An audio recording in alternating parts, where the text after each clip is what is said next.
Good evening. Good evening and welcome. My name is Mark Goldschmidt, and chairman of the Altadena Heritage, and I'm very proud tonight. This organization is hosting a forum of very distinguished panelists, each of whom was immensely knowledgeable on water issues as they impact us. Tonight we'll be focusing our most part on water resources and opportunities in Altadena, though we will have to range further afield to get a sense of the bigger picture. Water issues in California are not simple, but they are not incomprehensible. Before we start, just a brief word about Altadena Heritage. We are a nonprofit organization. We've been around for over 25 years, advocating for the preservation of what's great about Altadena and also advocating for positive change. And we put on a lot of events, and tonight is a good example of the kind of thing we do. We really are concerned with all the concerns of the community. If you're not a member, please, I hope you will join. There's membership forms out in front in the lobby. You can return them by mail if you don't have the very modest membership fee, or you can join online. If you join tonight, your membership is good for the next year, 2014, which gets you into actually two of our famous members meetings, which are disguised as holiday parties with lots of great food and drink, and it's always in some really impressive venue, somebody's beautiful home in Altadena. It's coming December 8th this year. We don't have a venue yet, but to be announced. There's also another thing coming up in October 19th. We're doing our seventh AHA, and AHA stands for Altadena Heritage Area. This one is an equestrian area. It's over by the Altadena Stables. It centers on the Altadena Stables over on Ridgeview, very close to the Arroyo. The Altadena Stables has been with us for over a century, and it's had a long history of ups and downs, and it's pretty interesting. And so we're going to focus on that. We're going to put up together sort of a street celebration. We'll cone off the private street, and we'll have riding demonstrations in the ring and some speeches, some talks about people's memories of the past things that happened at the stable.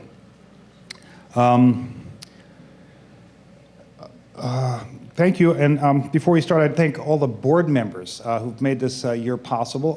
So all the board members are here. Can you raise your hand? Can we thank you, everybody. Thank you.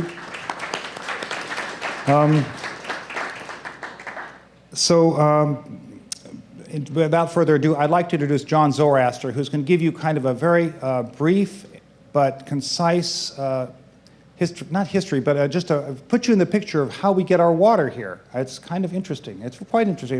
It's a little complicated. So listen up. It'll be very brief, and before Michele Zack comes on and introduce our panelists. John Zoraster.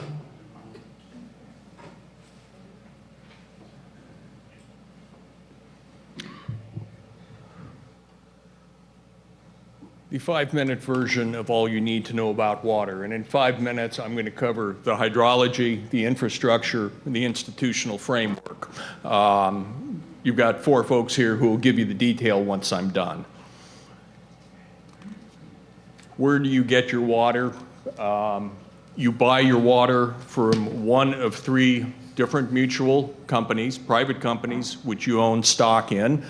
But note, in addition, some of you get your water from the city of Pasadena.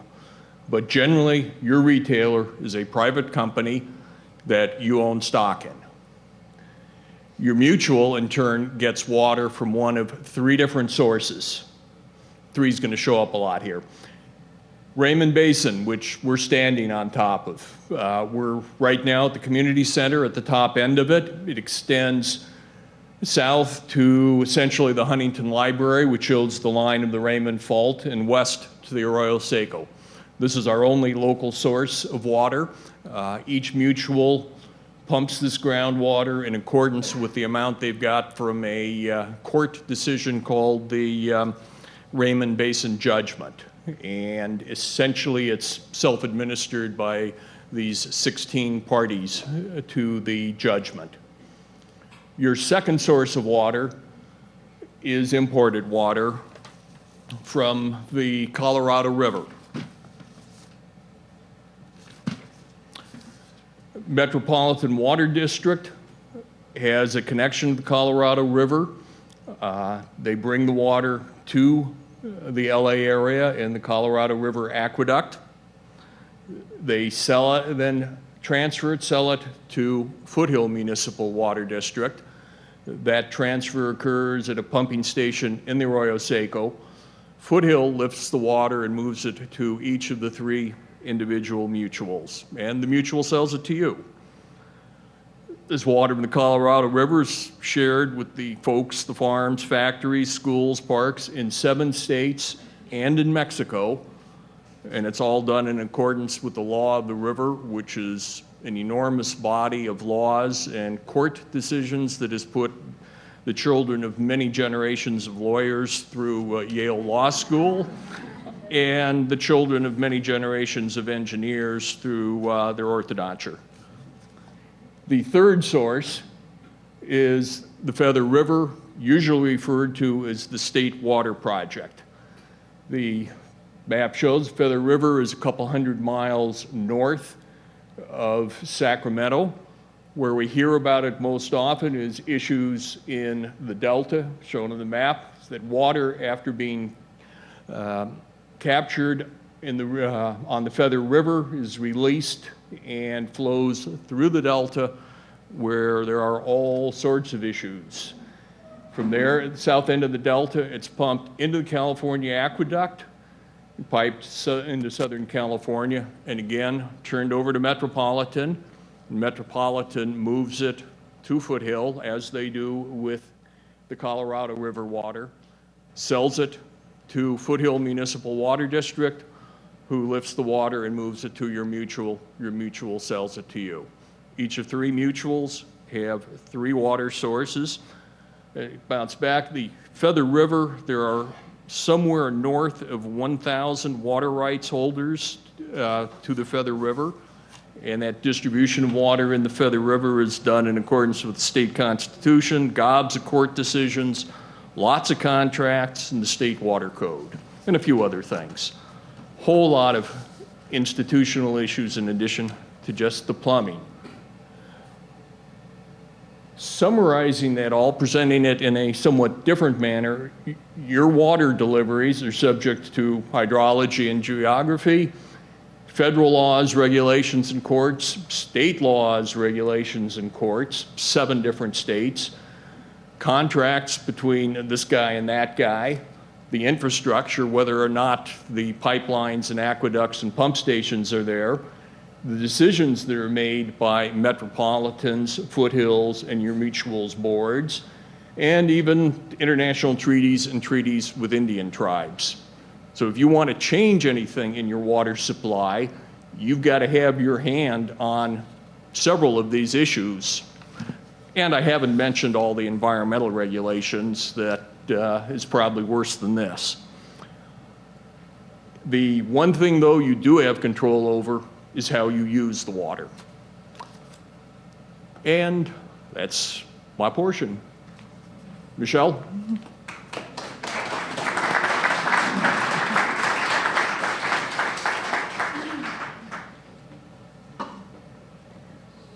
Well, thank you very much, John. And the reason that we're having this meeting tonight is that there's so much information out there about water, and yet everyone's pretty confused, or most people are. And we thought we would try to do just a basic primer and then have some of really incredible resources in terms of a lot of knowledge about water.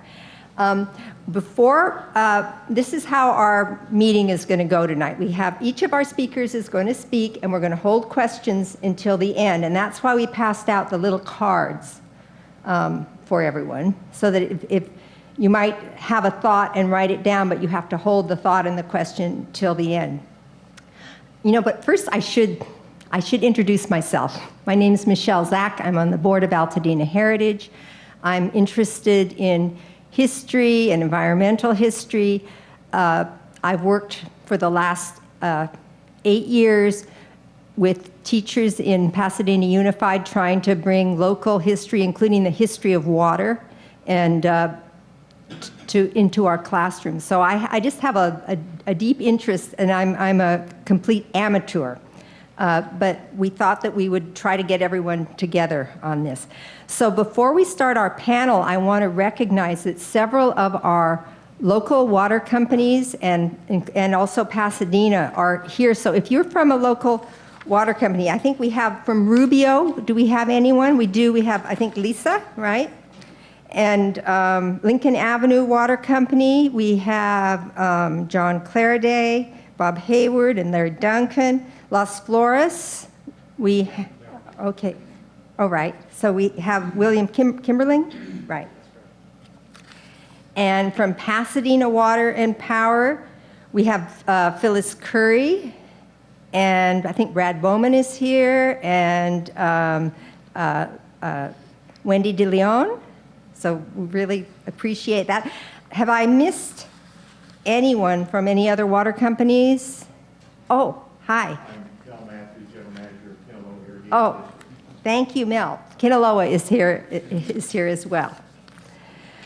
So let me just very briefly introduce our panel, and each one of them is going to talk for about 10 minutes, and then we might field a few questions among all of us, and then we're going to open it up to the audience. So I think we'll start with the county. We have right here is Mr. Chris Stone, who's the Deputy Director of Los Angeles County Department of Public Works in charge of water resources. And he is the county's spokesman on most things that have to do with water. We are really thrilled to have you here today.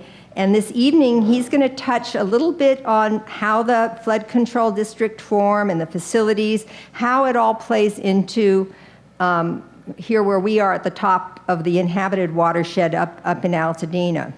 He's going to talk a little bit about some county programs for using imported recycled water and some current and future water resource projects that could be right here in Altadena. And I think we need to know about the possibility of having these projects and whether, through having a more educated group of people here that we could actually lobby for certain projects that might be good for us. Angela George is seated next to him. She's the principal engineer of the unincorporated stormwater manager, also Public Works. And she's going to be talking a little bit about the Clean Water Act regulations, which are federal regulations, and how they impact, us here. And some of you might remember not long ago there was a Clean Water, Clean Beaches initiative that came up, and a lot of people got kind of excited about it. And it wasn't exactly clear how it would work.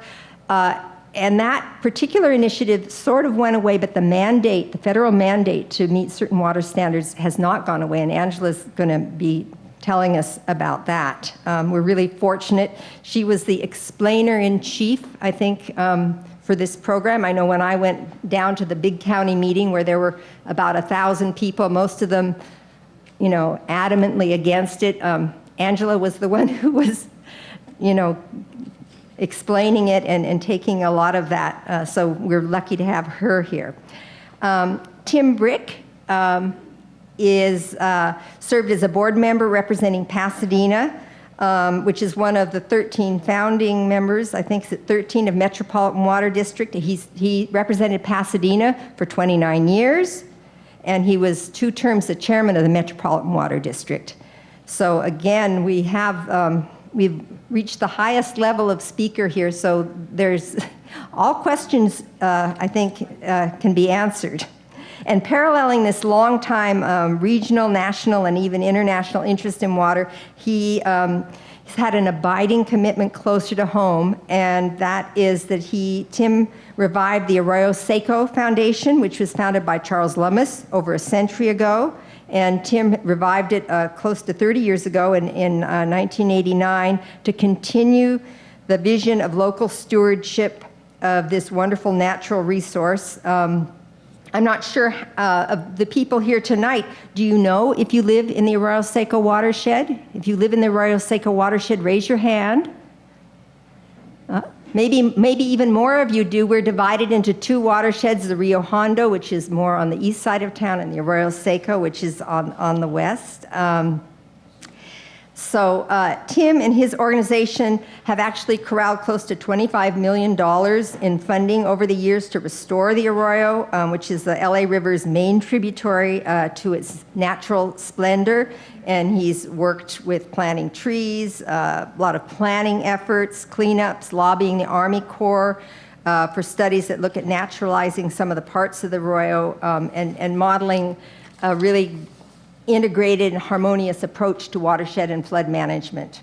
So Tim, who's an old friend, we're very, very happy to have you up here in Altadena. And also in partnership, I should say, with Pasadena, the Arroyo Seco Foundation is working on a reclamation project in the Arroyo, which represents one of these smaller projects that I think Tim is going to talk about, and possibly our Rich Atwater also, who I would like to introduce, about the move towards some capturing stormwater and more close to where it falls, and not just having, we will always need huge infrastructure projects, but having some smaller ones too. We're extremely lucky to have Rich Atwater with us this evening.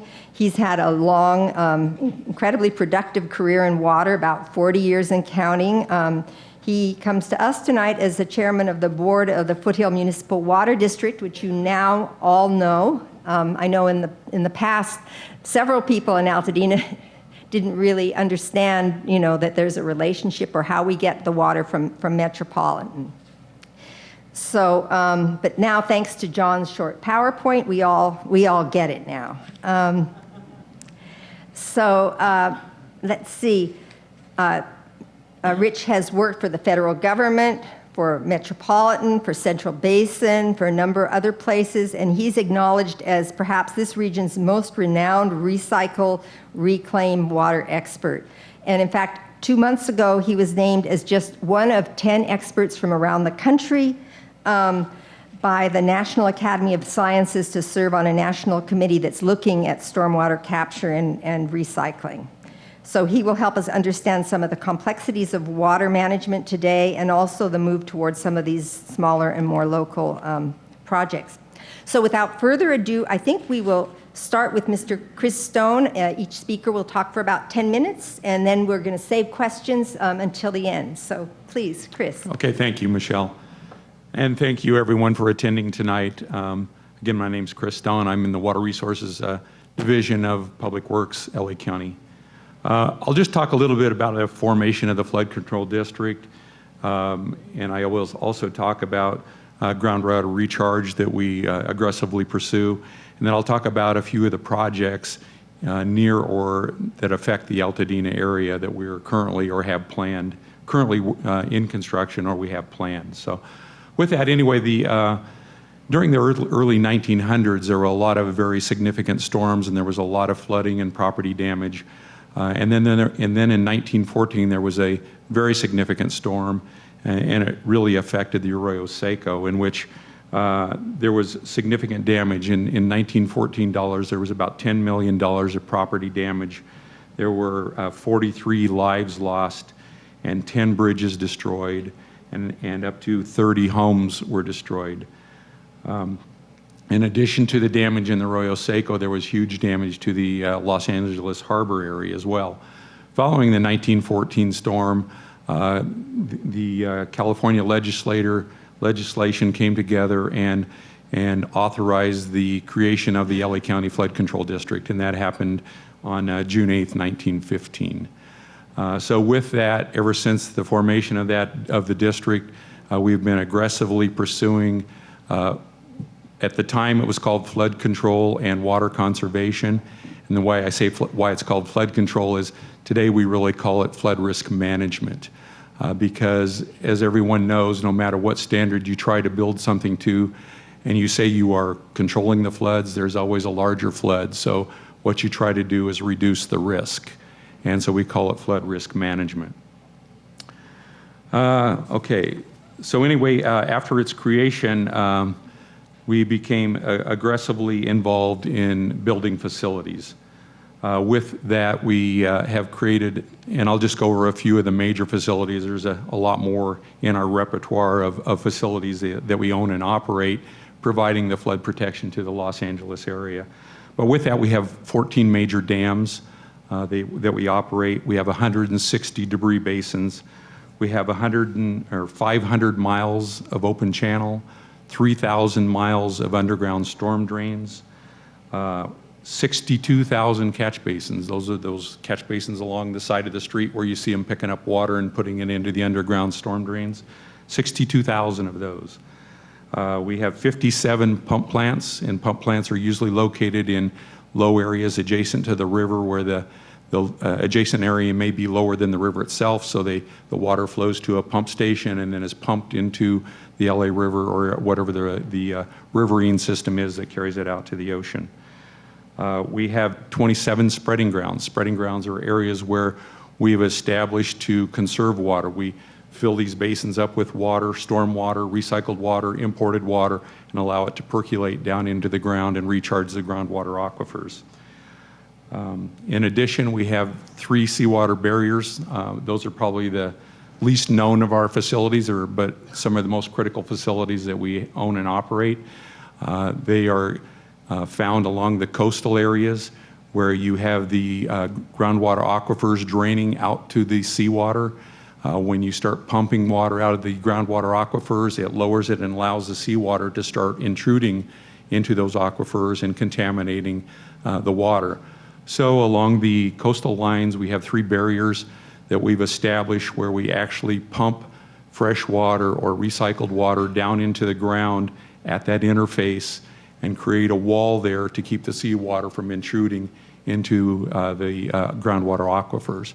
And with that, we have 290 wells that we are continuously operating 24 hours a day, 7 days a week, pumping water down into the ground to protect those aquifers. I mentioned that we have 27 spreading grounds. They're scattered throughout the county. Primarily, they're located along riverine systems because that's generally where you get the best percolation rates. You get a lot of cobbles, sands, and things like that that percolate very well. In those 27 spreading grounds, we have created basins with enough capacity to hold 23,000 acre-feet of water if they were filled up. On an annual basis, we generally recharge about 280,000 acre-feet of water. That's a combination of storm water, imported water, and recycled water. We also have what we call our rubber dams. Rubber dams are inflatable dams. They look like inner tubes. They're primarily along the San Gabriel River. Once we have flows coming down the river, we inflate these rubber dams. They start building up a pond of water, and it allows that water to percolate down in the ground in lieu of going on down to the ocean. I know I'm talking about acre feet here. Let me maybe put that in a little bit more of a layman's term. What is an acre foot? An acre foot of water is enough water to supply 2 families of 4 for a year. To visualize it a little more, if you look at a football field, it's the size of a football field, 1 foot of water deep on it. Or it's about 326,000 gallons of water in 1 acre foot. What's been very critical to our department over the years and to the region as a whole is that over the years, the availability of imported water has decreased significantly due to regulatory issues from the State Water Project and the Colorado River, and to drought conditions in general. I want to talk a little bit about our dams. I mentioned we have 14 dams that we own and operate. Again, they're scattered across the mountainous areas of LA County. They have a storage capacity of 114,000 acre feet if they were just filled up. But you know, during a storm season, we're able to fill them up, release water down to the spreading grounds, recharge that water at a rate so that we're not wasting it. So we're very efficient at the operation of our dams and spreading grounds.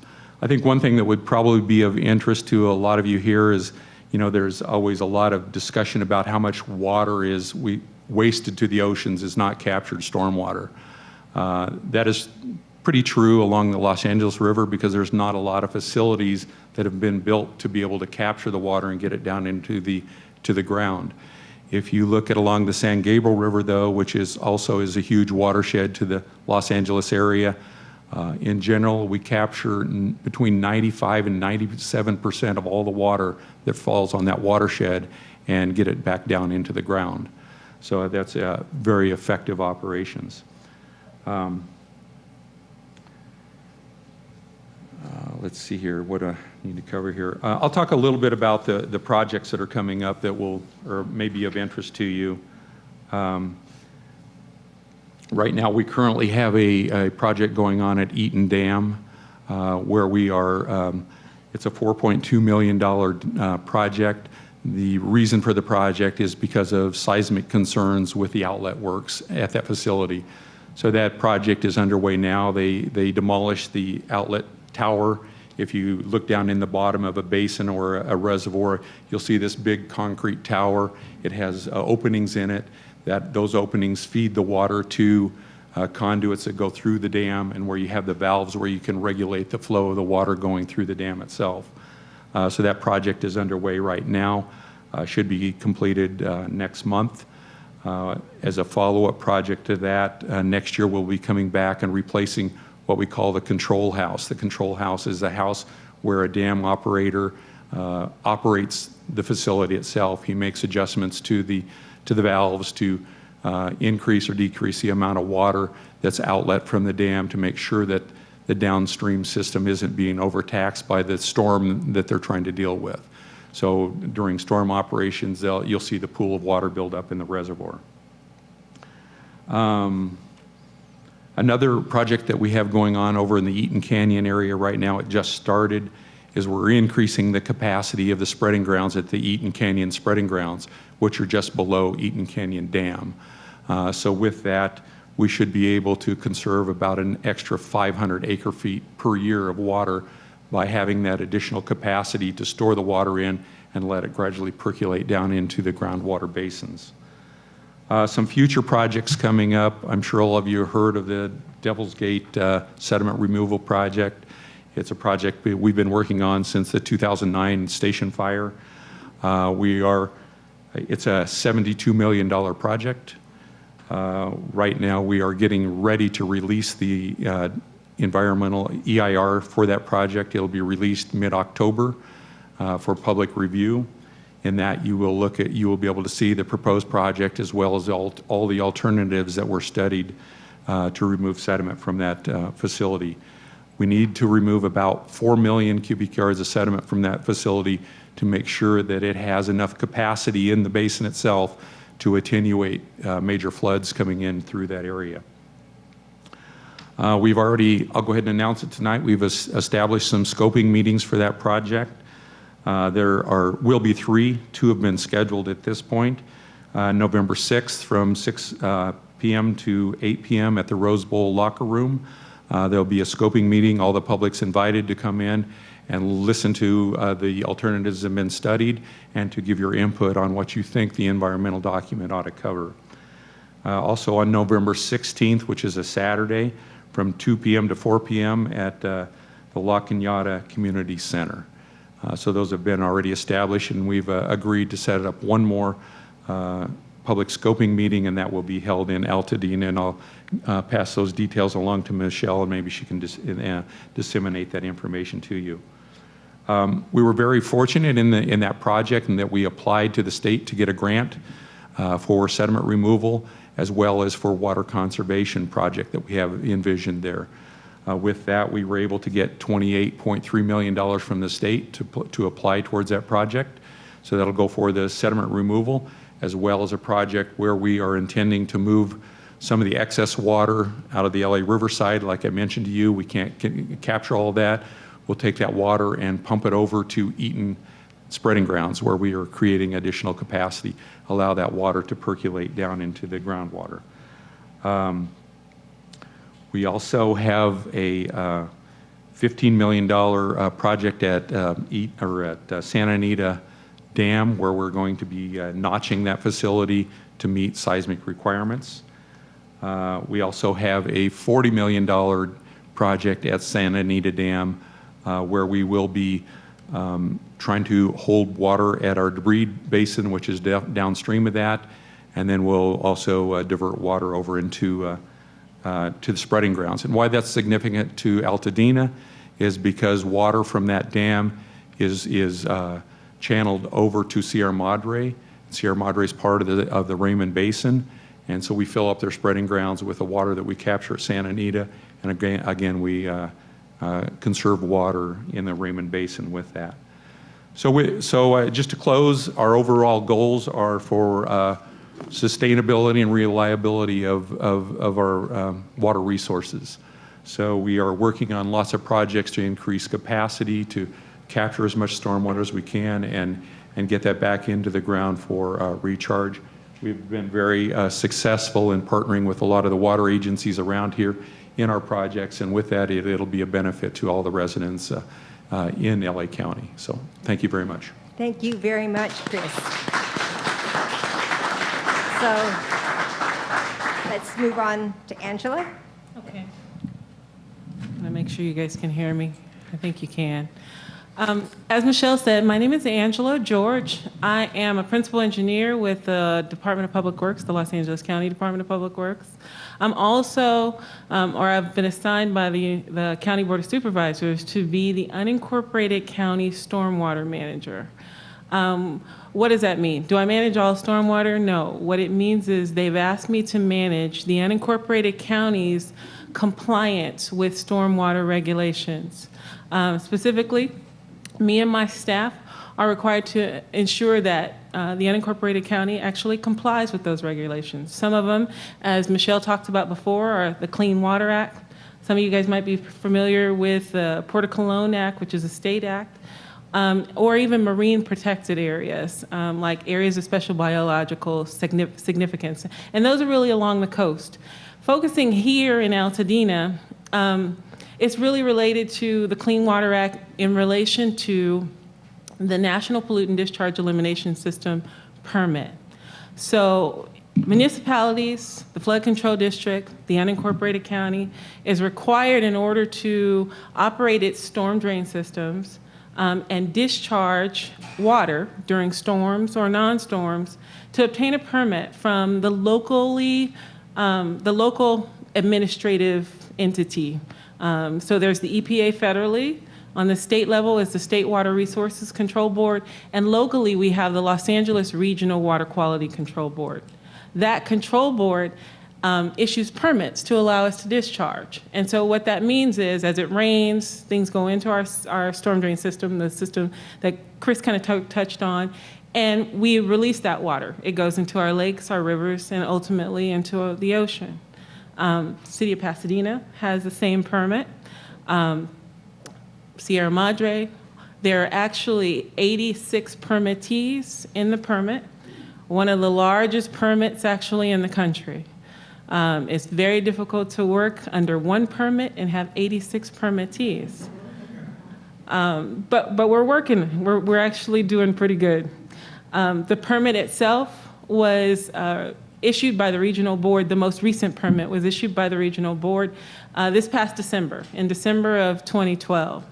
The goal of the permit, because it covers the entire county, including Altadena, is really to minimize stormwater or minimize pollution, stormwater pollution, or the pollution that we sometimes see as a result of car washing or irrigation runoff in our neighborhoods. Water ultimately lands on our driveways, sidewalks, streets, collects bacteria, metals, trash.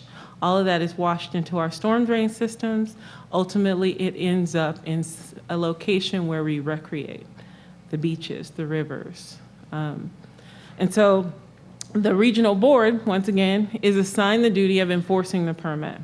In the most recent permit, unlike others, they give us a little choice on how to comply. And once again, me and my staff are assigned the duties of ensuring that we comply. But they tell us either immediately comply with the numeric limits of how much trash you can have in a water body, how much metal, that's copper, lead, zinc, some of which come from our cars as we drive them. It's aerially deposited on our roadways, and then first storm that comes is washing it into our storm drain system. Bacteria, we throw trash. We don't throw trash, but at least I hope we don't throw trash. But trash lands on some of our streets, or we have horses or dogs, and rain comes, attaches to that, whatever the bacteria is. Ultimately, it washes into our waterways, and you have high pollutant levels. And so the regional board has told us you can immediately comply with the numeric number of so many pounds of lead, so many pounds of copper, or you can show us through a collaborative or an individual effort how you are intending on complying, right? Continue the actions that you've been doing over the last 10, 15, 20 years, street sweeping, putting in trash excluders. A lot of you guys, we've gone through the unincorporated county and put in trash excluders at your catch basin insert or inlets to make sure that no trash bigger than 5 millimeters actually goes into the storm drain system. But the regional board says continue to do those things, but at the same time, I either want you to immediately comply with the numerics, or I want you to go out and prepare a collaborative or an individual compliance plan. And that compliance plan should lead you towards those numeric limits, those numbers that we've set or established for you. And so the unincorporated county has chosen to do a collaborative approach. We here in Altadena are going to be a part of what we call the Upper Los Angeles River Watershed Group. It's comprised of 15 cities, and I can go through all of them, but what the main, I guess the focus would be that it includes Pasadena, Los Angeles, and La Cañada Flint Ridge, along with several others. So we're going to work collaboratively. Since December, we've started working collaboratively with these cities, these other 15 cities, to develop that compliance plan. What is a compliance plan actually going to entail? Development of the compliance plan, first of all, is going to have monitoring, extensive monitoring, where you're going to see people going, not door to door, but somewhere in the storm drain systems throughout our neighborhoods, and making a determination of where the sources of all of those pollutants are coming from. The most effective way to use the monies that we have are to make sure that we're addressing sources and not just water in general, right? So we're gonna monitor. We're also going to develop what we hope are going to be regional multi-beneficial projects. What that means is we're not going to just focus solely on water quality, but we are going to look at other needs of your community. Do you need more recreational facilities? Are you properly protected against flood risk, as Chris talked about? Are there roads or streets within your community that not the flood control district, but the county are reconstructing that we can use potentially for infiltration projects?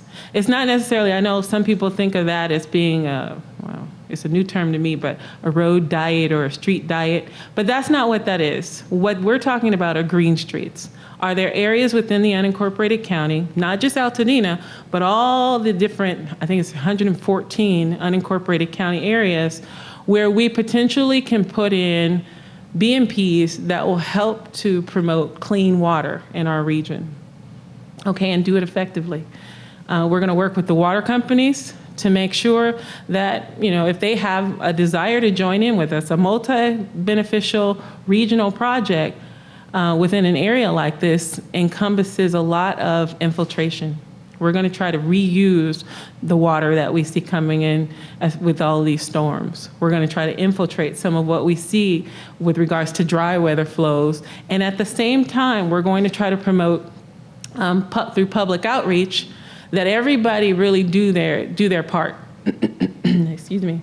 And what that means is education. We're going to talk a little bit about water quality in general. What can we do in our homes and our neighborhoods to actually ensure that we are participating in improving the overall water quality in the region? And all of that combined with the monitoring, the projects, the streets, additional an assessment of whether or not we need to do more street sweeping and things like that will be combined together to go into what we call the compliance plan.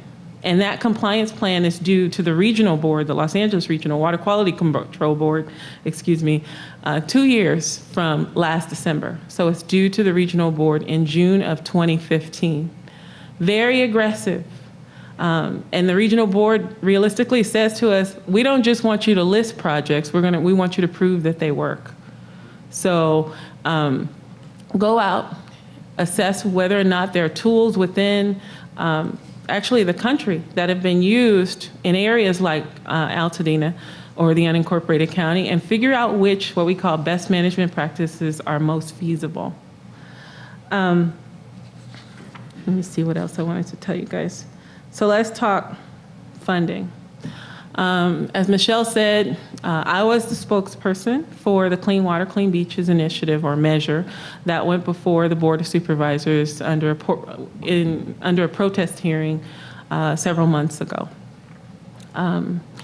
We acknowledge, and this is outside of just the protest hearing, but there's an understanding throughout the region that doing a compliance program like the ones that the regional board is requiring or requesting that permittees develop is very expensive. Establishing the plan is expensive, but also implementation itself is very expensive. And so a goal in recognizing the importance of clean water was that we go out and do the Clean Water, Clean Beaches measure. As a part of that measure, each of us was going to be assessed a fee, a water quality fee. And that ranged from, I think the numbers were something like $8 per homeowner to $54 per homeowner. You also saw things like a 7-Eleven would be something like $500. A Costco would pay something like $10,000. We had a combination. We had a lot of support for it, but a lot of opposition and a lot of questions. And I think the Board of Supervisors recognized that, and they came to us and said, as a Department of Public Works, and I'm going to tell you, everybody's going to think, because I was the spokesperson at that hearing, that I am the project manager or the person most knowledgeable, and I have to tell you that I'm not. I am the unincorporated county stormwater manager who spoke on behalf of the department at that hearing. So if you ask me a whole bunch of questions, don't be offended. I can bring the project manager here and you guys can ask him all the questions. But there was a recognition that cities and the unincorporated county need a sustainable, long-term funding source to actually fund clean water, improved water quality. Federal mandates or federal requirements are not going away. We go to a lot of different hearings and we say how, or you find a lot of cities saying how difficult it is to choose between a fire department and clean water. And I think across the region, those questions are peppered. So everybody is really concerned about how do you fund something that realistically we all have to do.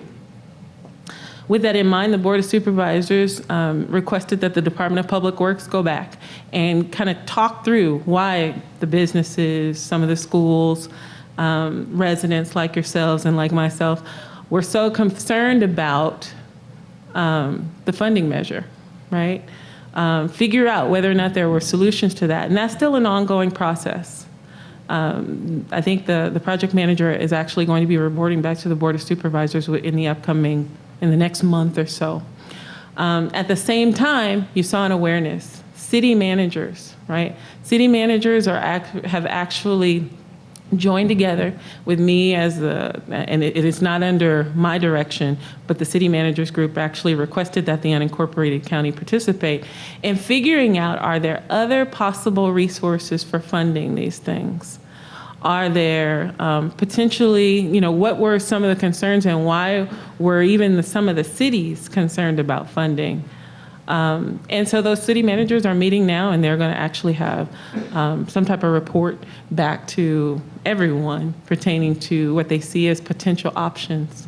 At the same time, we're talking to the state board. They tell us that they have a lot of grants and things like that are available to permittees for implementation. One of our main concerns is their competitive grants. If you as City A and me as City B both need to improve the water quality within our region, why do we have to compete against one another? It doesn't necessarily have to be competitive. So that's pretty much, I just wanted to tell you a little bit about where we are with regards to stormwater quality or water quality within the region. Once again, I'm the unincorporated county stormwater manager, and I deal with water quality issues. So that's it. Thank you very much, Angela. Okay, you want to move? Tim wants to come up here, right? Yes. Okay, great. Come up here. I want to keep my eye on some of those people in the back. Yeah, that's right. Hey, I'm very pleased to be here this evening, and I'm very impressed by the turnout that's here. This is really quite an excellent turnout. So congratulations to the organizers who put on the event. And I think it really indicates that people get it. They understand how important, I'm going to need a glass of water, I'm sorry to say.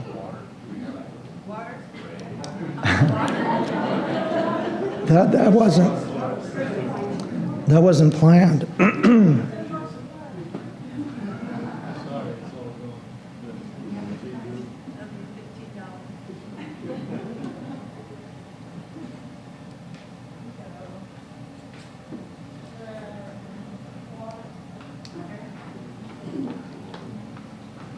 Thank you. Drinking water, by the way, is the best thing you can do with it. This really is a little illustration of the vital importance of water. And I think that you, by being here tonight, give recognition to that fact. There's a silent crisis going on in California and in the West. There's really a silent crisis going on globally with regard to water and providing adequate water supplies to people around the world. And each year, the crisis seems to get worse, not better. And it's very important for people to understand the local implications of that. This year is the 100th anniversary of the construction of the Los Angeles Aqueduct by William Mulholland in the city of Los Angeles. And in this, the 100th year, there's less water in that aqueduct than there has been in any previous year because the supplies on the eastern Sierra Nevada are limited. The Colorado River seems to be in long-term crisis. Aside from recent floods, there seems to be a long-term drought going on the Colorado River system, and California seems to be unable to resolve the problems with regard to the Bay Delta system and providing reliable water supplies from the State Water Project. So the imported sources, which were once viewed as the magic solution to water problems in Southern California, to meeting the needs of a growing population and climate change and other eventualities in the future, no longer seem so reliable or so steady as they were once. And so we really need to move towards maximizing the development of local water again. We need to do what we kind of gave up on about 100 years ago with the beginning of the LA Aqueduct and the other steps that were taken after that. We need to look to local resources and how do we marshal them better? How do we manage our local water resources, maximize the use of stormwater and runoff, better manage our groundwater basins, and conserve water, always using it wisely so that we can have water for future generations. I want to tell you tonight about a project that the Arroyo Seco Foundation is doing with the City of Pasadena. The City of Pasadena is the lead on this. And it's a project that we call the Arroyo Seco Canyon Project. It's a very exciting project funded by California's Integrated Regional Water Management Program. And the project, funded by that grant, will provide for increasing local water supplies coming out of the Arroyo Seco Canyon, and doing so in a way that will improve the environmental conditions up there, that will take away, get rid of a lot of the old structures up there that are no longer functional, and will improve the conditions for fish and aquatic life in the Arroyo Seco stream. So this project, which is now underway, and we're waiting with great anticipation for the release of the conceptual study as to the actual shape of the project, which That conceptual study will be coming out very soon. This project will really expand Pasadena's water supplies by about 1,000 acre-feet a year. Well, that's about 3% of Pasadena's water. So it's a small but important increment to the supply of water for our region. And that kind of project is the kind of project that can also have great impact on replenishing the groundwater resources in this area. It's important for people to realize that the groundwater resources have been depleted. They've been falling. And that while we had an adjudication that was supposed to be set at a sustained yield level, there's actually been a drawdown of groundwater resources in the last 70 years. And recently, the local water agencies have had to get together and agree to reduce the amount of pumping that they're doing in the main basin, the main Raymond Basin, by 30%. Well, that's very significant. Add on top of that the contamination problems with local wells, and it can truly be said that there is a very severe crisis in this region which local citizens need to respond to. So how do you respond to a program like that? I would say you respond to a program like that by supporting good local water management programs, by supporting the cleanup of those groundwater resources, which is being undertaken by NASA and the city of Pasadena, by supporting the local resource projects which will use water and recycle it and use it more effectively for the future. Now, we're very fortunate that we have an opportunity to combine environmental enhancements with that, because the Arroyo Seco watershed has been the subject of an ecosystem study by a federal agency called the U.S. Army Corps of Engineers. Now, some of you might think U.S. Army Corps of Engineers, big dams, big canals, big irrigation projects.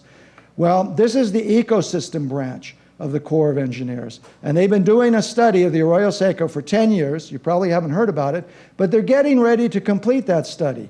The County of Los Angeles Department of Public Works is the main local sponsor, so Altadena is directly represented. The city of Pasadena is also a local partner, as is the city of Los Angeles. That study could bring in substantial funding. I'm talking hundreds of millions of dollars potential, hundreds of millions of dollars to environmental restoration and stretching local water supplies. And when I say hundreds of millions of dollars, I'm not talking idly, because right now, just last Friday, the Corps of Engineers began their comment period on another similar study that they've done on the Los Angeles River. That study, an ecosystem study of the Los Angeles River, they have 3 different alternatives that they're choosing. Their preferred option for that study would amount to $444 million for the restoration of the Los Angeles River. We could well be talking about a similar amount or even more with the Arroyo Seco ecosystem study that the Corps of Engineers has undertaken. And they're getting to the point right now where they're looking to the local entities and to the citizens that reside in the Arroyo Seco watershed, from the mountains to downtown Los Angeles, to really define the best projects for the restoration of our watershed, the projects that will enhance the ecosystem and environmental values and also help with water and water resources and water quality. And so it's very important for citizens to follow those developments as we go and to participate actively in defining the projects that will be the best for our watershed. Now, I've got a great way that you can participate in that if you want, because on Saturday there's going to be a rally in support of the best alternative being considered by the Corps of Engineers for the LA River study. And that rally, the LA River rally, is going to occur at Marsh Park in Elysian Valley, 2 miles north of downtown. And it's going to begin at 10 o'clock. And there's going to be a bike ride that's going to begin in Hahamungna Watershed Park at 8 in the morning. So you can ride your bike. That's right. Get your bike out, dust it off, put a little grease on that chain, and ride down to Marsh Park and participate in the LA River Rally and find out more about what you can do for the Arroyo Seco and for local water resources as well. It's a tremendously exciting period for Hahamungna. The next few years are going to be so dynamic in Hahamungna. With the counties, what was the figure you said? You're up to $72 million on the sediment management program to relieve a lot of the sediment that is built up in Hahamungna over the years. And it's very important for citizens to get involved in that because clearly there's massive neighborhood impacts that will be associated with 400,000 trucks moving sediment out of that basin. There's massive environmental impacts. And we hope the county, when they release their plan, is going to release a plan that really looks to the future and looks to stream restoration in the future and how to use some of that sediment for the environmental restoration and the ecosystem restoration of the entire Arroyo Seco, including the Arroyo Seco stream south of the dam. So there's also going to be the JPL parking lot on the east side of the Haamongna Basin is going to disappear in 2015. And so part of the Arroyo Seco Canyon project is to figure out what to do with that land there and how to use it better for water resources and for habitat. And then there's other plans that are being made. Either JPL is going to build a garage there. There's all sorts of other plans that are taking place that will dramatically affect the shape of Haamongna, the upper Arroyo Seco, which is really very much a part of your watershed and of your community as well. So I hope that you'll get involved in these. I hope that you'll follow, continue to show your interest in water and to participate in an active and effective way. The water community needs your critical comments. They need your suggestions as to how to improve projects for the future. They need your suggestions on how to develop more sustainable projects, not just the old kind of dams and ditches approach that have characterized past engineering efforts to provide water supplies for Southern California. They need sustainable programs that are based on integrated regional water management. So please get active, offer your suggestions, but do so in a positive way, because we have a water crisis in California and you need to be part of the solution. Thank you.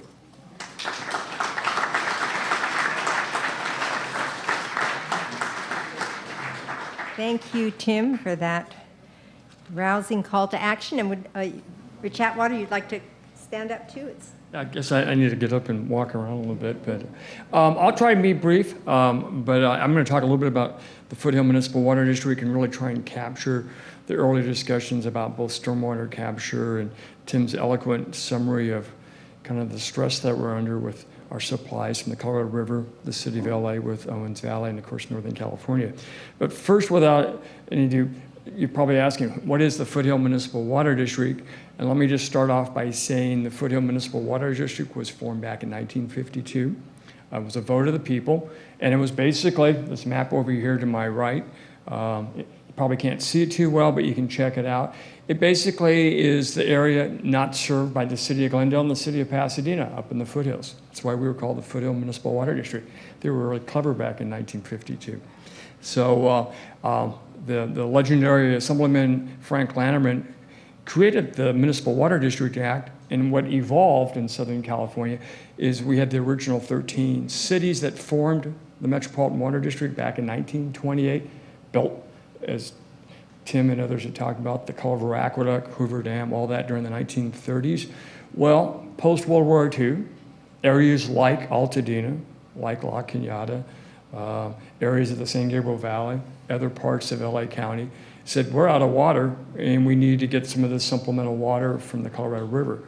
And the only way you could do that, you couldn't join as individuals of cities. You'd have 300 cities in the Metropolitan Water District from San Diego to Ventura County. So we created municipal water districts. So Foothill was formed in 1952, representing La Crescenta, La Cañada, and Altadena, about 80-some thousand people. And if you get into the history, you'll find out one of the great motivations, because they didn't want to get annexed to either Glendale or Pasadena. And that's the reason why Foothill was formed, is because we wanted our water independence. So this is something you can have a little fun with, and I'll just stop there. I'm an elected board member. I have two other fellow board members here. Let me introduce both of them. So if you don't like my answers, ask both of them, and they'll give you more details. In front row here, Gary Bryant, why don't you wave your hand? He's on the board here in Altadena. And then Mel Matthews, who introduced himself earlier, on the Kinaloa Irrigation District Board. They're over here east of Sierra Madre. Sometimes I know in the Altadena area, that's not viewed part of Altadena, or is or not, but we view it on the Foothill as part of our Altadena area, and Mel is a member of our board. And I live in La Cañada up on Pickens Canyon, if you know that area. We had the station fire burn right down to our neighborhood, and Mr. Stone saved my neighborhood with mud flow and debris and everything else, and now they're spending lots of money to repair our debris basin, much like the debris behind Devil's Gate. Smaller project, but the station fire created a lot of havoc and a lot of property damage, clearly in our communities. And one of the other results that Tim just talked about has had a severe impact on our local supplies. The Raymond Basin water levels have reduced pumping by 30%, so that's a really big problem. Let's talk a little bit about the big picture. Tim said it, but let me just underscore what he said. I just came back with my sons on a rafting trip down the Grand Canyon. I can tell you, since I used to work in the Washington, D.C., it's historic. The releases out of Glen Canyon Dam into the Grand Canyon, going into Lake Mead, and we divert water from the Colorado River, is at the lowest level in the last 50 years. And the diversions and the levels it's a 50-50 chance in the next 2 years that the federal government could declare a shortage. It's the first time it's ever happened. So we might get lucky, might have a wet year in the next couple of years, but right now, the lake levels in Lake Mead and Lake Powell are at historic low levels. So that's a problem, not just for us in Southern California, just so you realize when you get into stress, it has a ripple effect. Denver, Salt Lake City, Albuquerque, Las Vegas, Phoenix, and Tucson all depend on the Colorado River, just like the 20 million people here in Southern California. So it's a big deal, and it will be a national issue, without a doubt. As Tim alluded to, as long as I've been in the water business, we've been talking about completing the state water project. Governor Pat Brown in 1960 and the voters of the state of California agreed to build the state aqueduct. Supposedly, if you're an astronaut and you go to the moon, you can actually see the state aqueduct. It's one of the few man-made structures on the planet that you can see from the moon. I haven't been there, so I don't know. But we'll ask our friends over at JPL. But since the 1970s, we've been arguing about how to finish the state water project. Today, we're closer than we ever have. Tim, good friend, points out that it doesn't mean we're over the goal line. It's going to be full of lawsuits and a lot of challenges. I personally think we need to come up with a consensus solution to fix the delta. But the important point to all of you is if we fix and finish the state water project, it doesn't mean we'll get more water for Southern California. And that's important when you think that we have 20 million people in Southern California today, and if we're going to get less water from the Colorado River, he already mentioned the city of LA is getting a lot less than he used to, and if we're not going to get any more water from Northern California, we may even get less, then how are we going to cope? Well, it goes back to kind of fundamentals, and Tim talked about it as far as sustainability. We need to reinvest and manage our local Raymond Basin groundwater supply, speed up the cleanup of the wells, capture stormwater as the county's working with. I know at Foothill, we strongly support their efforts to capture more stormwater here. And as they discussed, one of the things I've spent a lot of time in the last few years is we worry about urban runoff and the pollution from it, but it also has water supply value. And one of the things we're very proud of at Foothill is we offer a rebate to all of you homeowners to put in your own rain barrels at your home. We also offer you a rebate. Metropolitan just agreed to also do it, and that's to offer rebates to take out your lawns and put in low water land use, low native landscapes or low water use landscapes. I bring that up because if you look at the water picture, one of the things that we ought to be pleased with is that if you remember in 2007, 8, and 9, we had shortages. We had rationing in Southern California. The last 3 years, going through this year, we haven't. But I will tell you that it's a pretty good chance in the next couple of years, if next winter is dry, that we'll be back into shortages. And one of the things that I think is really, to me, has encouraged me is many of your neighbors and customers in our area have reduced their water use. Historically, about a little over 60% of the Foothill water use in Altadena, La Cañada, and La Crescenta has been imported water from Colorado River in Northern California. And in Altadena, you ought to be proud of the fact that we've reduced that to it's less than 50-50, so more local supplies.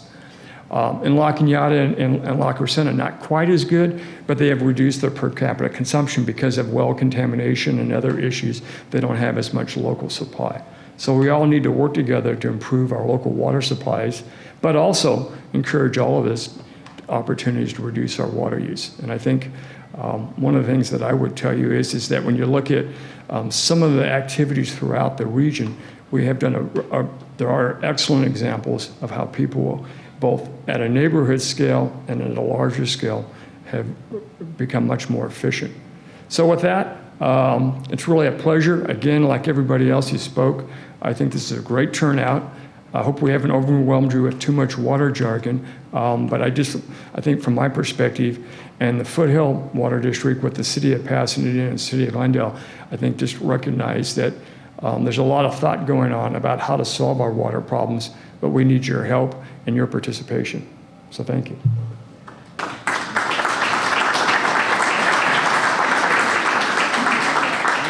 Okay, well, I know you have a lot of questions that have been you've been storing up. I will just start with one, and to anyone who'd like to comment.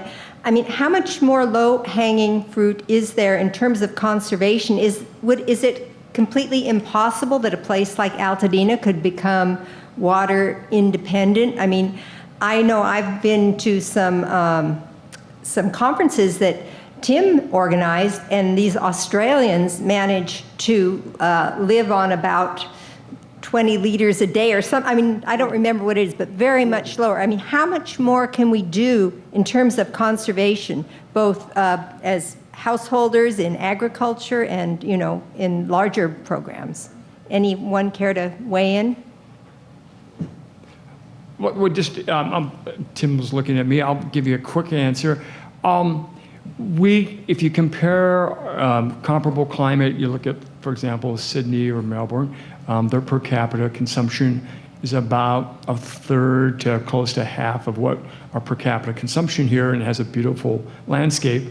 I was in Brisbane in 2008, and that was in their drought crisis before their flood.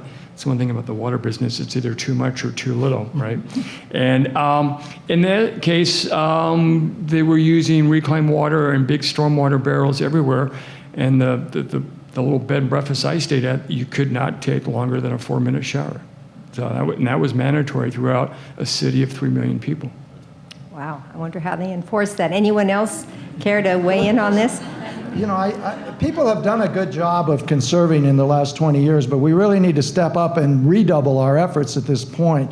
And Rich is right, there's still a lot of slack. If you look at what Americans in general use and what Californians use as well for water consumption, it's far higher than anywhere else in the world.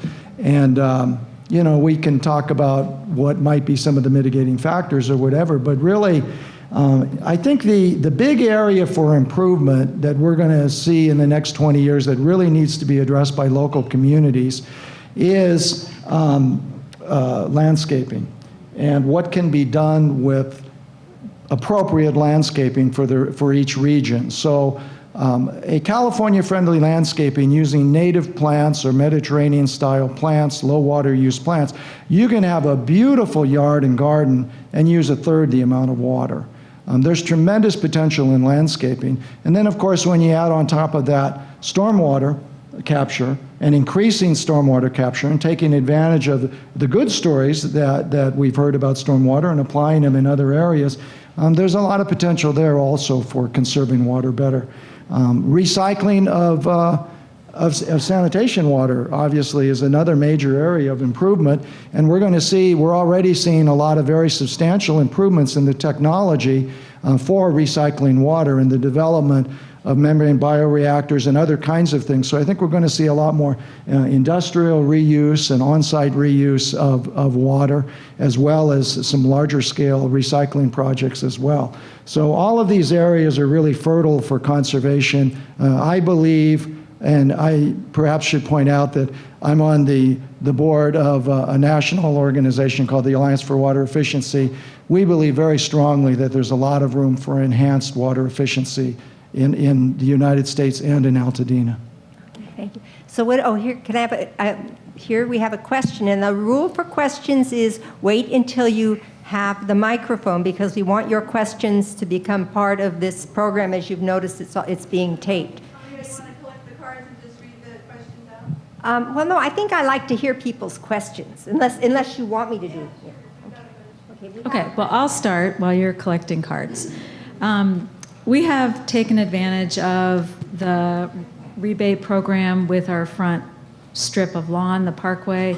That was a great thing. We have put in our own 3 rain barrels, but I know there's all these other things like using gray water, and it seems like there's still so many legalities that make it really hard to use gray water, hard to get that plumbed, as well as I'm really interested in that. I've heard that Tucson has cut-ins on the gutters, of streets, so that instead of the water just running down the street, it runs into your parkway and back into the ground. So I would like to know what, us people, like you guys were talking a lot about the big picture, how can we move those things along? Good question. LA County Department of Public Health did adopt a new gray water program a couple of years ago, and my perception is it makes it a lot more flexible and easier to do gray water at your home. And I think we talked earlier about green streets and such like that, and I think you'll see a lot more of that type, and certainly in new developments, but in redevelopment projects and around here. I know the county's promoting that type of local street infrastructure that captures stormwater as they remodel and re-improve new streets. Yeah, I guess I'll speak to the Green Streets portion. Like I said before, when we look at a community like Altadena or any unincorporated county area, we will be looking for opportunities to do things like you said, those curb cuts and things like that.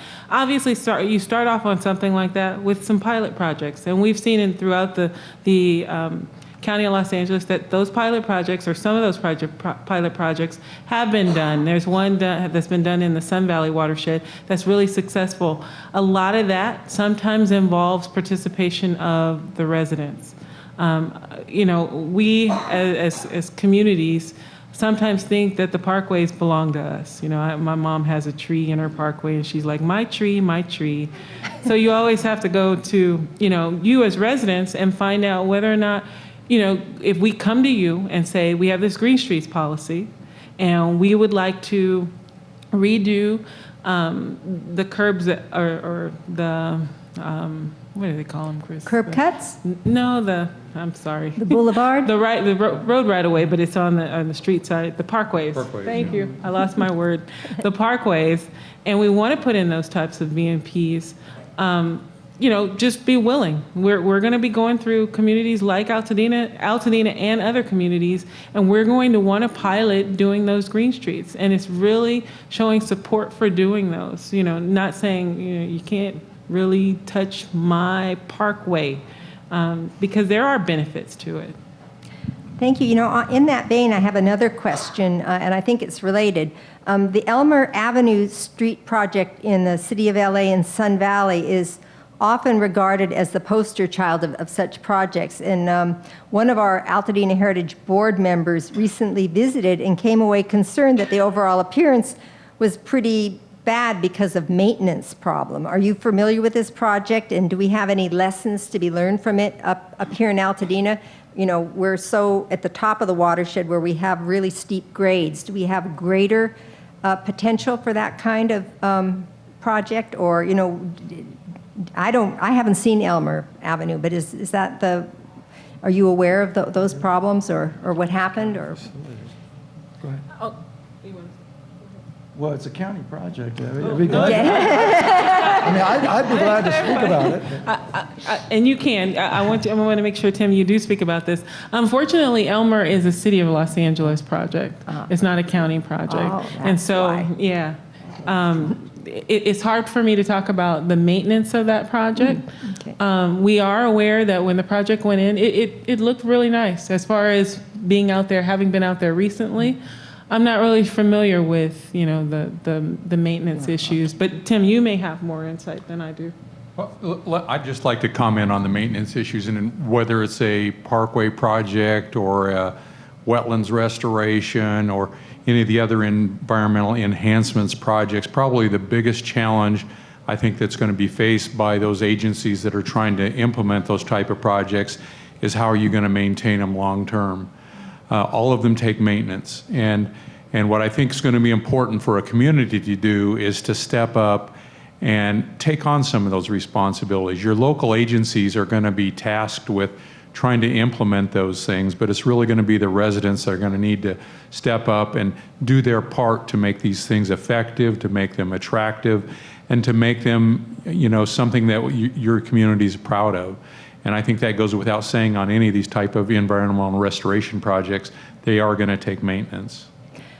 I'd like to say that Altadena Heritage maintains a small pocket park that some of you might know, that's Old Marengo Park on the corner of Woodbury and Marengo, and that's an opportunity to get involved and to help us. We've a kind gift from the city of Pasadena just turned the water back on there, and we're going to be doing some planting and, you know, just giving people an opportunity to help make these kinds of projects work.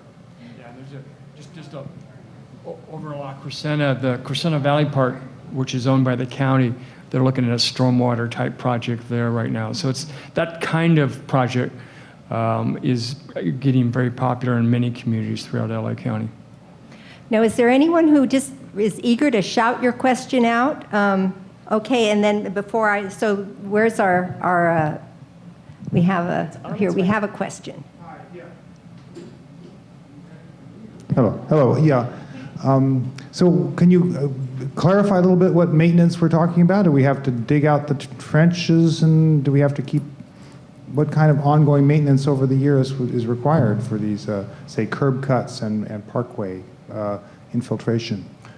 Well, I know some of the responsibilities for maintenance of these parkways, you know, they're going to be coming to the residents who live in the adjacent property, asking you to do a certain amount of maintenance. And I believe, and I can't speak to what that maintenance is exactly, but in order for that to be effective to where you can divert stormwater off of a street into a swale that's adjacent to it and allow it to percolate, well, it'll percolate for a while until you get clay buildup on the surface of where you're diverting that parkway to. So there's going to be some maintenance that's needed to make sure that you're restoring that will allow the water to percolate down into the ground. And I believe they're going to be coming to residents asking them to take on that responsibility in front of their own homes. So, and it's not just my tree, but it's my little piece of the watershed that I would need to help take care of. Here I have quite a hot question that I want to ask. Why do we need 8 small water districts to serve 100,000 people? Why not save money and just have one? Any comments? Well, I guess that's a question about Foothill, because we do have 8 retail agencies, which is illustrated by that map. All but one of those districts, Mesa Consolidated, up in the La Cañada Country Club area. All the other 7 were around before Foothill was formed in 1952. And there's a lot of history. Some of them are 100 years old. And that's kind of the nature. They've been around a long time, and they do a great job. And Tim? Well, now that I'm relieved of the thrall of officialdom, no longer being on the MWD board, I want to risk offending many of my friends in the audience by saying that I think a very substantial reform of the water industry is called for, and that we do in fact have too many layers in the water industry, and that a lot of the smaller agencies are having trouble meeting the more stringent water quality and management standards that have been achieved. You know, how many telephone companies are there in California? Think about it. How many, you know, there's just, well, I went to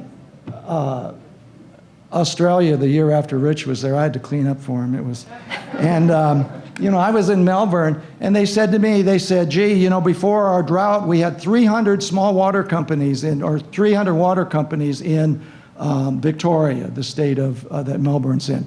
And they said, now we have 5. And I said, oh, geez, that's very interesting, because here we are at Metropolitan. I was chairman of Metropolitan at that time. And I said, we have 300 small water companies in Southern California. And it's very difficult in a drought period to communicate the urgency of a drought, what steps are appropriate, how different conservation or use standards, waste standards are going to be implemented. There's not a consistent standard throughout Southern California. There's 300 different standards. It doesn't make any sense.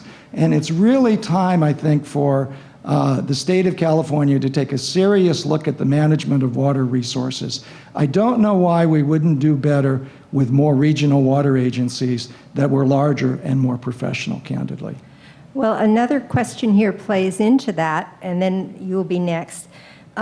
If these larger water companies are so efficient, someone in Altadena might say, well, why do I pay much less water for my water in Rubio, but the people who live in East Altadena, one person asks, why do we still have to pay a 30% surcharge to Pasadena Water and Power in East Altadena?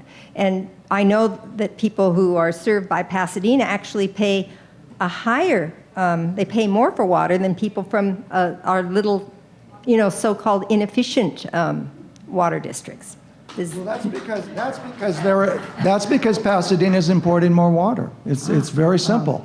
You have more local water resources in Altadena, and that's why in those those neighborhoods where you have lower rates, it's because you're getting more local water. That's the simple solution to that. It isn't because they're more efficient. Oh, so in other words, because of the plume and other, like the Superfund site, that Pasadena is having to import more water. So when I started in the water business, we used to say in Pasadena that 40% of the water was from Metropolitan and 60% was local. It's now 35% is local and 65% is from Metropolitan. I mean, that's the direction that things have gone in the last few decades, for a variety of reasons. Someone else had... That's not the question, though. Okay. He didn't answer the question. Because we could live 100 yards away. Wait, we're trying to... everyone has to wait for the microphone, and a gentleman back there is next because he's had his hand up. I wrote that question, and that was not the answer of the people. We could live 100 yards away in East Altadena from the city limits of Pasadena, and we get charged this 32% surcharge. I think you have to turn on your microphone a bit more. I have to say... So this is really a question for the representatives from the Pasadena Water and Power, because we can live 100 yards away at East Altadena from a Pasadena city, and we have a surcharge that's not shown on the bill, but we pay a higher rate than someone that may live 100 yards away from us in Pasadena getting the same water. And we don't really seem to have a way of, we don't vote for Pasadena City Council people, so we don't have any control on that. Okay, now there's a gentleman in the back who's been waiting patiently, and then I'll get to reading some of more of these.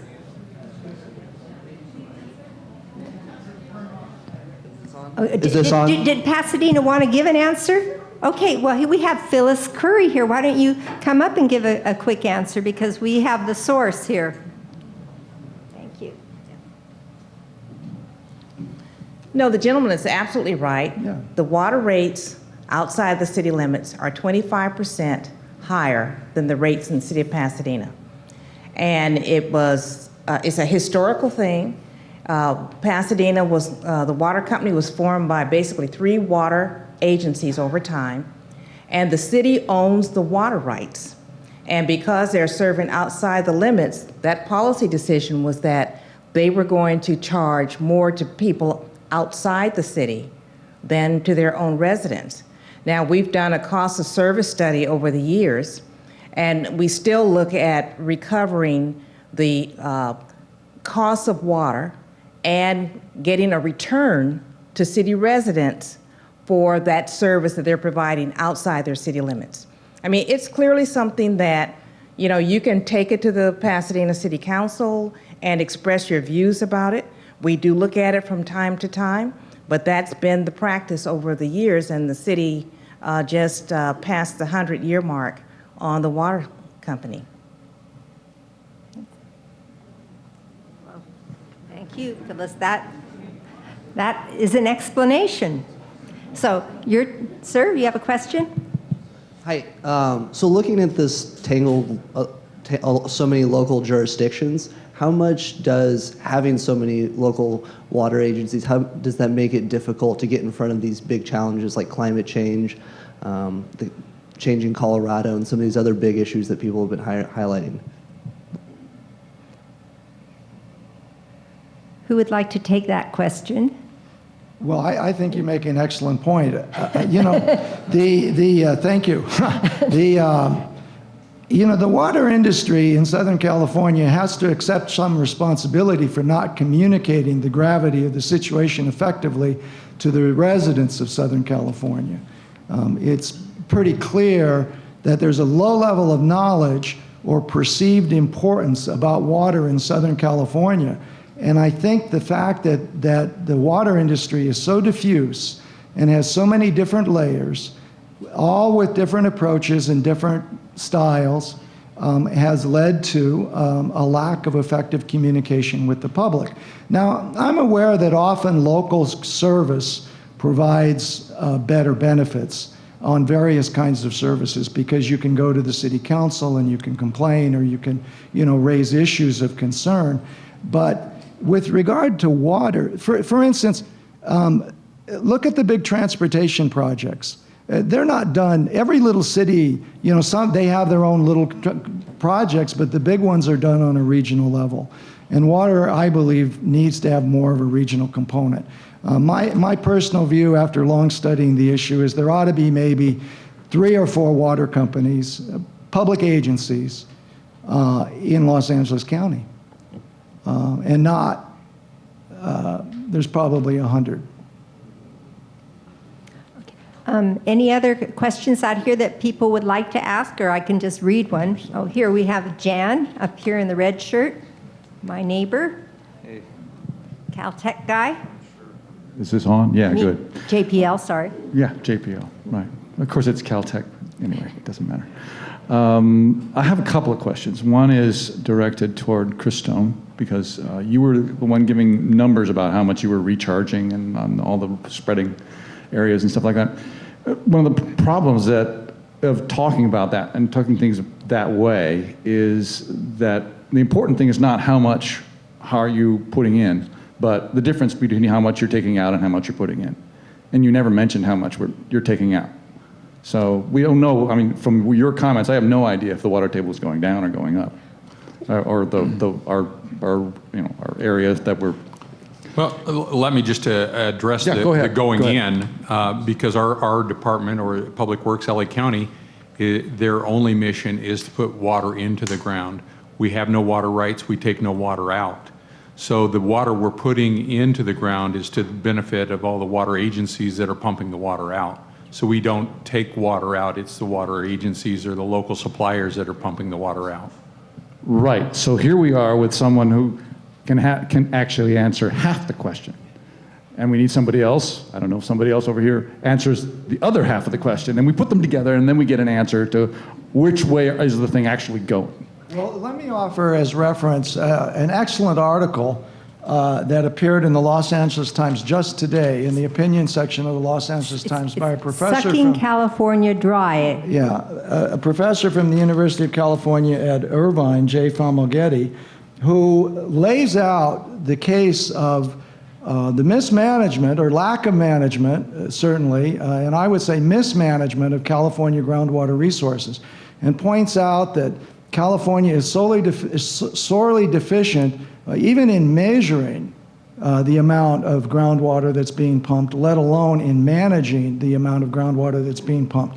He points out that 20% of the groundwater that's used nationally is used by the state of California, by mostly agricultural entities within the state of California. And he points out that overall 30% of our water in California is coming from groundwater resources, and so it's too important a resource to neglect. And legislation consistently in recent years has been put forward by various legislators trying to just measure, just trying to find out how much groundwater pumping is going on, and the legislation has consistently failed. Now, we're in a somewhat different situation in this region, in fact, because of the Raymond Basin. The Raymond Basin was the first of the adjudicated groundwater basins, municipal, urban groundwater basins, and it established a program for how much local entities could pump. And so it established a sustainable yield program so that there are limits. And that's true in most of urban Southern California, but it's not true in the rest of the state of California, where there's a massive drawdown of groundwater resources. And as Jay Falmoghetti points out in his article, these groundwater basins ultimately, if they're drained down too far, they're not coming back. This will be a long-term loss. And the situation that he outlines with regard to California is starkly clear in many other parts of the world as well. I believe it's one of the most serious issues facing our civilization in the next 100 years. I wanted to say, Rich mentioned that our local water companies voluntarily decided to pump less, I think 30%. And one of the reasons they did this is that they didn't want to have to go back to adjudication. And so there's a great motivation to cooperate. But that California, there's all sorts of places in California where there's absolutely no one's keeping accounts, and that's very scary. I'm JPL guy, right? We always want to get what the numbers are. What are the numbers? So the second part of my question is stormwater, and I have a 350-gallon tank that I put under my front yard, and I'm catching all my stormwater coming off of my roof. This is pretty cool. It was costly. I was like permit number 3 residents in LA County. And I wondered how that project was, how that sort of effort was going on. I noticed that in November of 2011 or September, there were finally guidelines for what people could do, what was allowed in terms of what kind of tanks you could put in and all that kind of stuff. And I haven't, and I read about it and I heard, this is a big effort, and now I haven't heard anything more about these residential stormwater collection or rainwater collection. From our building and safety for LA County? Building and safety and public health. So, and public health, okay. Yeah, so, they don't want the mosquitoes in there, so they're very serious about it. So right now, I'm not sure what guidelines you were using at that time. I'm assuming it was low impact development guidelines, maybe from the County of Los Angeles. The Board of Supervisors adopted low impact development guidelines probably maybe about 2000 and I want to say 9 or so. Those guidelines. 2011, in September 2011. Yeah, the guidelines in accordance with the permit are being modified. The regional board requested that they become a little bit more stringent in the sense that they allow more capture. So what you're going to be finding within the next couple of months or so is the Board of Supervisors potentially acting on a revised low impact development ordinance. What we also are doing is actually putting together a manual. A lot of people have the concerns or the questions like you do.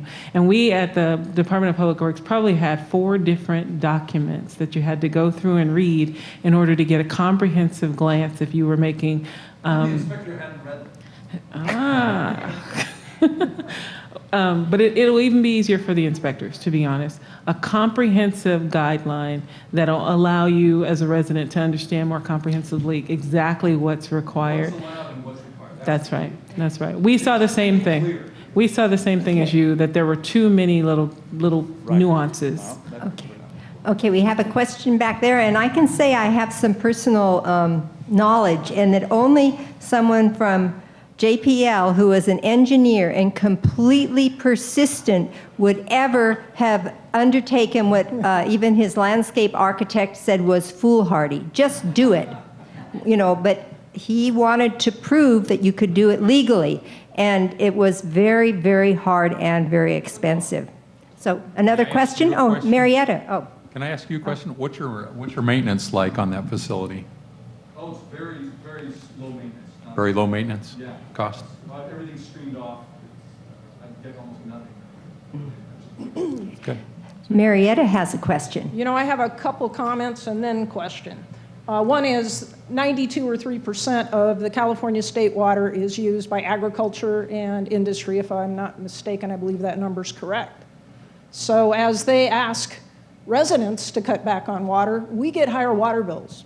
When agriculture is asked to cut back, they sell the water back to the municipals at a higher price, and they make money on subsidized water. So that's one comment. And then the other comment is, as we replenish water here in the Arroyo Seco, probably a lot of these people in this room don't realize we don't get pumping credits from that. The Arroyo Seco area is owned by Pasadena, so they will ultimately get the credits. When you transfer water over to Eaton Canyon, it's not going to be in the Monk Hill, which most people here in Altadena get their water out of the Monk Hill section. It will be in the Pasadena sub-area. The Monk Hill Basin is not overdrafted as far as I know. The Pasadena sub-area is overdrafted to the tune of 30%. So that is a problem for that area past Eaton Canyon, not for our area here. Now that's not a good reason not to be conserving. We do want to conserve, there's no question. So now my question is, as we put water on the surface here, how long does it ultimately take to get into the pump and come out and serve? Because my concern is, as we put water on the surface, and then Raymond Basin immediately gives pumping credits. Every single year you get pumping credits. That water may not reach those wells. So we, in essence, may overdraft our Monk Hill Basin, and that is a concern to me. So I was just kind of curious, does anybody know how much time when you drop water in these settling ponds in the Arroyo Seco, how long it takes to ultimately reach an area where it's pumped, like let's say Lincoln Avenue or Rubio or Las Flores or Pasadena? Would anybody have the answer to that question? 10 to 15 years. 10 to 15 years. 10 to 15 years, someone has said. So, okay, I appreciate that, Brad. That's really good information. And so I would like to certainly hope that Raymond Basin Water Master isn't going to let people pump immediately. I mean, if you put water on the surface this year, which is 2013, you shouldn't be getting credits till 2028. And by then, that water may not be in the Monk Hill anymore. It may be down at Huntington. I don't know how far it goes in 15 years. But we have a protected area here that's not overdrafted. So all you brilliant people need to make sure it stays that way. So thank you. Are there any comments? Let me make a clarification on the Raymond Basin adjudication, because the facts you presented need some clarification. There's 17 pumpers in the Raymond Basin. They all have defined water rights. The city of Pasadena only controls 41% of the water in the Raymond Basin. The rest is divided among other entities, including the other local water agencies that are here, and even some entities like the Huntington Library, for instance, has some pumping rights. So it's not really true that that spread water only goes to Pasadena. That's just not accurate at all. And as a matter of fact, there's a very clear limit on the amount of credit that Pasadena can take for water that is spread in the Arroyo Seco.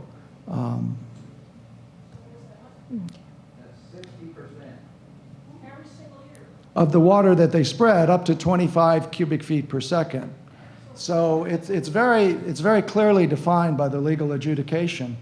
And programs that would enhance storage, enhance percolation into the groundwater basin for the benefit of the entire basin are terrific programs, and we ought to be trying to find more of them. I totally agree with that. I'm just concerned with overpumping the Monk Hill when it's safe right now.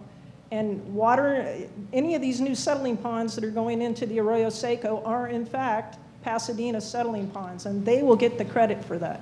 Well, it's the agencies that are in the main basin who have had to take the 30% cutback. So those agencies in the area where the drawdown is occurring have had to take the 30% cutback. So what do you define as the main area, not the Monk Hill? Well, Monk Hill ends, just above Washington Boulevard. Okay. Where Washington School is, the alternative school and such, cuts across there. There's an earthquake fault, actually, the Monk Hill Fault, that cuts across that area. And everything north of there over towards La Cañada is part of the Monk Hill sub-basin. And then there's the main Pasadena, main Raymond Basin. And then there's also another sub-area out in Santa Anita towards Santa Anita Canyon that goes out to Santa Anita Canyon, with Santa Anita Canyon being the east boundary of it. But it's a relatively smaller sub-basin. Okay, but I'm sure everybody here can do the math. If it takes 15 years, we don't want 60% pumping credits every single year that will overdraft our area. It's just a concern that should be thought of now rather than 5 years from now. But anyway, thank you for your answer. Appreciate it. Okay, well, I think maybe we should just have one or two more questions. I can read one, or we have someone who has the mic. Lori? It's on? Here. While all of us are conserving in our own homes and reducing the amount of water usage, I find it annoying that with a lot of poor land use planning, you'll find subdivisions are attempted here and there, or development of more, apartments or units that then somehow get magical water shares. And it seems to me that if we have limited water availability, that really it's something important to limit the number of developments that come in expecting more water, because that's just going to cost all of us a lot more for our water in the future.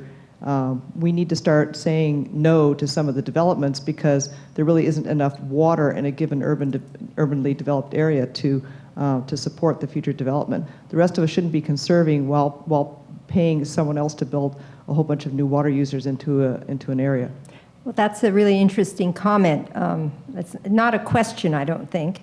But it's an interesting comment, because at the same time we have our master plan here, and we're supposed to be making a certain number of new spaces available for people to come and live, because there's projections that we're going to have more people here. So I don't know how we're going to get around that. Is there one last question, or shall I can read one here? Okay, let's see. What do others think about rain barrels and other on-site storage at residents, golf courses, parks, etc.? Why have we not heard about the rebate that Rick mentions? Well, we do try to advertise it. You can get it on our webpage, and we send out, we do notices in the newspaper and such. But we'll try and do a better job. The good news is Metropolitan Water District at their board meeting 2 weeks ago expanded their conservation program. So throughout Southern California now you can get rain barrel rebates. That's the first time. So throughout the region. So everybody's offering that, and that'll help stretch the amount of money we have to offer for rain barrel rebates. Well, there's a lot of great programs like the street diet and all these programs, and there's still a disconnect, it seems, between actually finding out, well, how do we get that in our neighborhood? We have a wide street, and we live right above Mountain View Cemetery. That seems like a perfect place to have curb cuts and maybe narrow the street and be able to, percolate more water down. So is there a last question from anyone? I think we've really had here. Wait a moment. You need we want you to be part of the program. So as the young person in the crowd, I'm compelled to ask about hearing about this disconnect. So why can't I find out about these rain barrel programs and other things on my smartphone or on Facebook or Twitter, or just to be so? Oh, we have an answer here. Perfect. Basically, here. I just want to ask. You want to come up to the microphone so everyone can? No. Because this is a program that we want, it's going to be shown on local cable TV, so we want to catch your answer. Okay. I'm Lisa from Rubio Canyon. I just wanted to add to what Mr. Atwater said. Foothill does a great job. As soon as they know about any conservation, they blast it out to us. Immediately what we do is we'll put that right on our latest news section of our website. We don't have a lot of Facebook followers in our system, so the way we communicate is in our office, we post and we immediately blast it on our website. So if there is interest in Facebook or Twitter, by all means, we have a contact page on our website. We'd love to hear about it. Thank you very much. And I think it's time to thank our panel. Maybe some of them are willing to hang around and answer some more questions, but I think it's really been a wonderful program. Thank you very, very much, everyone, for coming and for caring about this. And consider joining Altadena Heritage.